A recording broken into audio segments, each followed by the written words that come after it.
action let's go 저 건물을 찾으러 Halo teman-teman, saya dan Nadira ingin mewawancarai dua teman kami ini. Jadi sebelumnya perkenalan dulu ya dari. Saya Melvin. Saya Harun. Nah, ayo kita lihat pertanyaannya. Pertanyaan yang pertama adalah, menurut Anda, mengapa kenakalan remaja menjadi masalah sosial yang sampai saat ini sulit dihilangkan? Pendapatku itu sebenarnya simpel. Dari itu pembelajaran awal itu kan dari rumah atau orang tua sendiri. Bagaimana cara orang tua mendidik anak-anak mereka untuk menjadi anak yang bagus atau baik. Selain dari faktor orang tua, itu juga faktor lingkungan yang paling benar-benar sangat menekankan. Contohnya teman saya yang dulu baik aja dia gara-gara lingkungan. Kalau orang tuanya baik, jadi ikut-ikut geng motor. Pertanyaan kedua apa? Oke, jadi selanjutnya pertanyaan kedua adalah, apa yang disebut dengan perilaku penyimpangan? Jelaskan sesuai dengan pemahaman Anda. Penyimpangan sosial yang saya tahu adalah perlakuan yang menyimpang atau yang tidak sesuai norma yang ada. Nah, pertanyaan selanjutnya itu, menurut Melvin itu golongan atau siapa aja yang biasanya melakukan penyimpangan sosial? Penyimpangan sosial itu nggak mandang umur. Yes. Itu bisa dilakukan siapa aja. Dari anak kecil bahkan umur 5 tahun, bahkan sampai yang tertua mungkin umur 58 tahun itu bisa melakukan penyimpangan sosial. Jadi, dapat disimpulkan kalau penyimpangan sosial itu nggak mandang umur. Jadi menurut Melvin itu di mana tempat yang memang sering terjadi penyimpangan sosial? Pertama itu yang paling sering pasti publik. Kedua itu sekolah.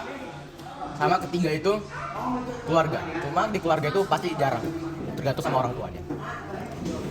Nah, jadi menurut Melvin, kapan seseorang itu dapat melakukan penyimpangan sosial? Sama seperti umur, tidak ada yang mandang umur. Penyimpangan sosial itu bisa dilakukan di mana saja dan kapan saja. Entah itu siang, malam, sore ataupun pagi itu bisa dilakukan di mana aja. Sama seperti umur, tidak memandang umur. Nah, jadi untuk pengendalian agar penyimpangan sosial ini tidak terjadi di masyarakat, kira-kira apa menurut Melvin?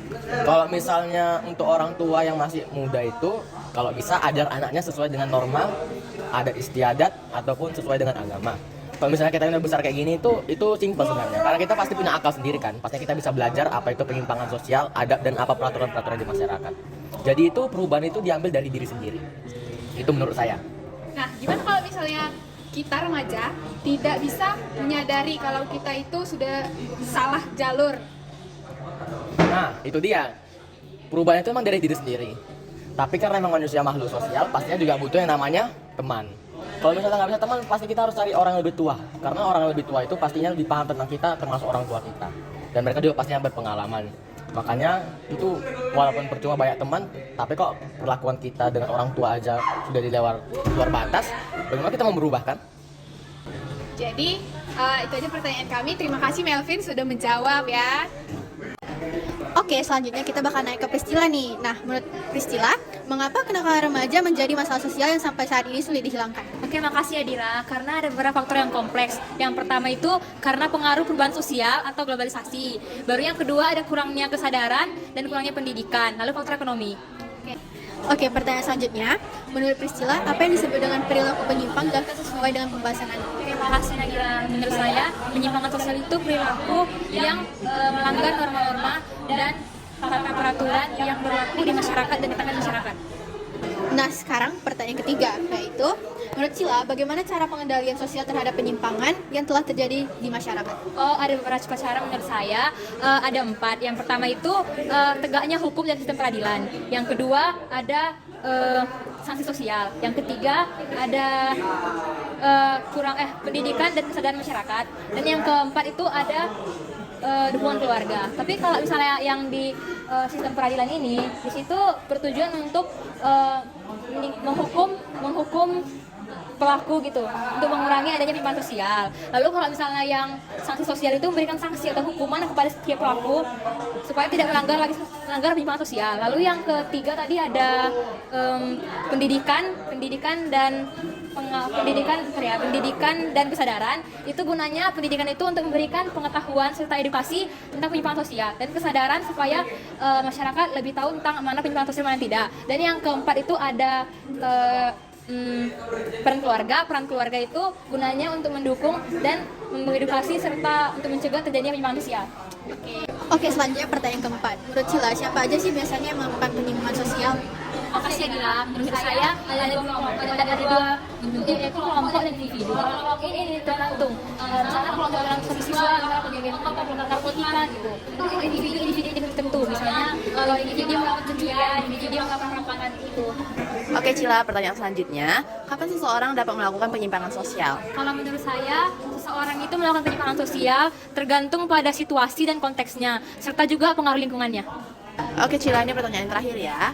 Di mana saja tempat-tempat yang sering melakukan penyimpangan sosial? Oke, makasih Sakila. Ada beberapa tempat yang umum terjadi penyimpangan sosial. Ada 5 tempat, yaitu lingkungan perkotaan, yang kedua sekolah, yang ketiga ada di rumah, yang keempat ada di daerah diskotek gitu ke malam, yang kelima ada di lingkungan virtual. Oke, yang pertama itu di lingkungan perkotaan, umumnya itu terjadi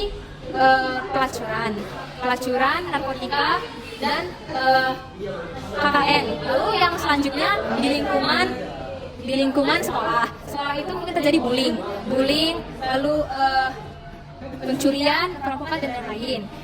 Dan juga terjadinya geng-geng motor dan sebagainya. Lalu setelah lingkungan sekolah ada yang namanya rumah. Di rumah itu terjadinya KDRT, penyiksaan antar anak. Lalu yang keempat ada lingkungan virtual yang umumnya terjadi dan maraknya terjadi saat ini, penyebaran hoax, penipuan judi online, shop online dan lain-lain. Lalu yang terakhir ada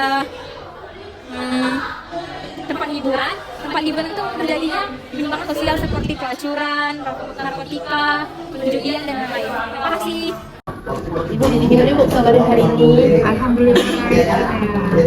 Perilaku penyimpangan itu adalah perilaku yang dilakukan oleh seseorang di luar dari hal-hal yang wajar dalam kehidupan kita. Jadi dia di luar dari kelompoknya yang biasa melakukan sesuatu sesuai dengan aturan, dia melakukan di luar itu disebut penyimpangan. Oke, baik Ibu, terima kasih. Kemudian ini kan Bu banyak kenakalan remaja nih Bu. Jadi masalah yang dialami kenakalan remaja itu penyimpangan sosial yang sangat sulit untuk dihilangkan. Jadi apa upayanya Bu untuk mengatasi hal tersebut? Nah, masalah kenakalan remaja itu memang remaja di usianya itu memang labil ya. Jadi banyak faktor yang bisa menyebabkan kenakalan remaja. Bisa itu dari faktor dari dalam lingkungan keluarganya sendiri, bisa dari faktor lingkungan temannya, bisa juga dari faktor lingkungan pendidikannya. Jadi ada beberapa hal yang bisa menyebabkan seorang remaja itu melakukan kenakalan remaja. Oke, baik Ibu, siapa saja sih Bu yang biasanya mengalami penyimpangan sosial ini? Yang mengalami penyimpangan sosial biasanya adalah orang-orang atau kelompok-kelompok yang ingin mungkin dia tampil eksis menurut dia, atau juga yang merasa keberatan dengan norma-norma dan aturan-aturan yang sudah berlaku. Bisa juga dengan orang-orang yang memang tidak merasa nyaman dengan sesuatu lingkungan yang normal itu, maka dia melakukan sesuatu untuk menjadi kenyamanan dirinya, yang melakukan perubahan. Oke, baik Ibu, terima kasih. Kemudian ada lagi ini Bu, di mana saja sih tempat penyimpangan sosial ini biasa terjadi? Itu bisa tempatnya ya, bisa di mana saja kalau menurut Ibu.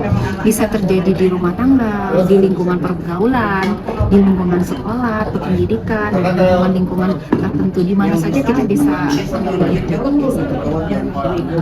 Kemudian kapan seseorang itu bisa dapat melakukan penyimpangan sosial? Biasanya dia melakukan hal tersebut ketika berada di lingkungan, makanya orang tahu di tempat-tempat yang orang bisa lihat, kemudian bisa juga di lingkungan dia sendiri atau di tempat-tempat tertentu yang memang dia merasa tidak nyaman dengan hal-hal yang aturan-aturan yang sudah ada itu, maka dia melakukan. Oke Bu, ini pertanyaan terakhir, bagaimana cara pengendalian sosial terhadap penyimpangan yang telah terjadi di masyarakat sekarang? Ya, mungkin cara pengendalian dari sosialnya ya, mungkin ya dengan tetap memperingati atau tetap kembali lagi mengajukan hal-hal yang memang harus diikuti gitu. Jadi pengendalian diri, pengendalian lingkungan supaya orang-orang tidak melakukan kesalahan-kesalahan tadi. Jadi memang harus mungkin dengan pengingatan, harus dengan pelatihan juga dengan pendekatan supaya dia tidak melakukan penyimpangan atau kesalahan-kesalahan itu lagi. Oke, baik Bu, terima kasih banyak ya Ibu. Sama. Oke guys, sekian dari wawancara kami. Terima kasih, bye-bye.